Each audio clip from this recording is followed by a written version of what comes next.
Maître Demazière pour le groupe Les Républicains. Merci, Monsieur le Président.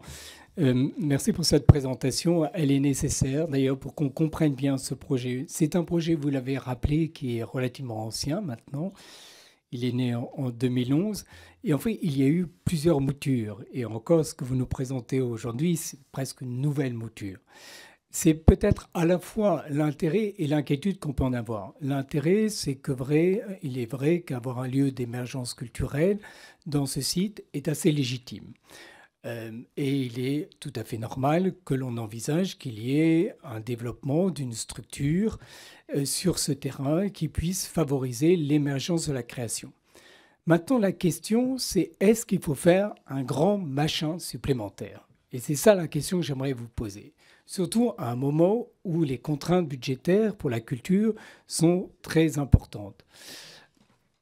On a eu des projections, alors il y a des chiffres qui ont couru, j'ai entendu l'investissement devait être de 30 millions d'euros. Vous nous parlez maintenant d'un bâtiment de 25 000 mètres carrés, ça sera plus que 30 millions d'euros. Ce sont des sommes extrêmement importantes. Et puis moi, je suis frappé que l'année dernière, nous avons déjà voté 1 million pour des études. Cette année, on nous propose 1,5 million supplémentaires pour des études. Ça fait beaucoup d'études, surtout qu'il y en a déjà eu pas mal avant. Et donc, ce qui est un peu inquiétant dans ce projet, c'est son caractère fluctuant, flou. Et je dirais qu'à chaque fois, on en rajoute une couche. Or, aujourd'hui, il faut bien voir ce qu'est la création culturelle en France. Est-ce que l'on a intérêt à faire encore une nouvelle grande institution qui est tout de même dans l'agglomération parisienne? Aujourd'hui, Paris, c'est 900 millions d'euros sur le ministère de la Culture. C'est plus de quart des subventions. Le problème que l'on a dans la culture aujourd'hui en France, c'est une sorte de désertification, mais qui n'est pas du tout propre à la région parisienne. Je dirais même que la région parisienne est moins, il faut bien dire, abandonnée que bien d'autres territoires. Et donc, on peut se poser la question, est-ce qu'il ne fallait pas plutôt une structure légère? Et la création, finalement, souvent, elle aime bien ces structures légères. Quand on voit tout ce qui s'est passé dans le processus de création en France, souvent on commence par des petites unités où il y a une grande énergie. Là, on a tout de suite voulu dire, c'est la grande institution, et vous l'avez dit plusieurs fois dans votre propos. Et je trouve que là, à mon avis, on fait un peu fausse route. Et on en arrive à un projet qui est de plus en plus flou. Ce que vous nous aviez dit tout à l'heure, c'est séduisant, mais c'est complètement flou. On ne sait plus ce que c'est. À un moment, on avait parlé de la Villa Médicis. Déjà, on voyait un peu ce que c'était. Maintenant, c'est plus du tout la Villa Médicis. Et c'est une accumulation de structures culturelles.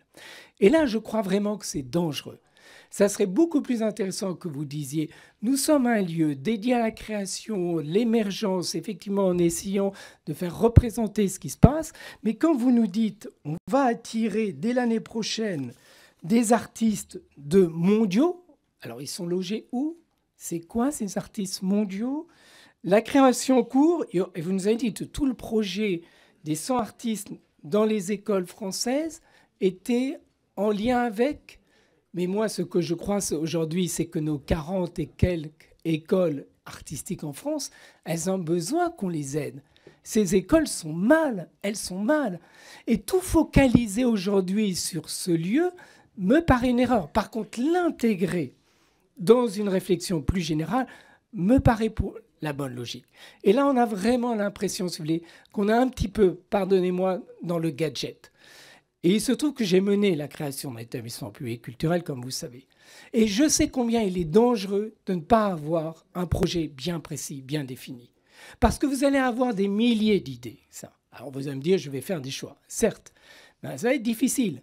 Et je pense que si vous aviez un projet plus cadré, plus solide, avec surtout des perspectives financières. Moi, j'ai lu votre document, il est intéressant. Mais il n'y a aucune perspective financière sérieuse. Or, nous sommes dans un moment de crise budgétaire. Voilà les interrogations que notre groupe peut avoir.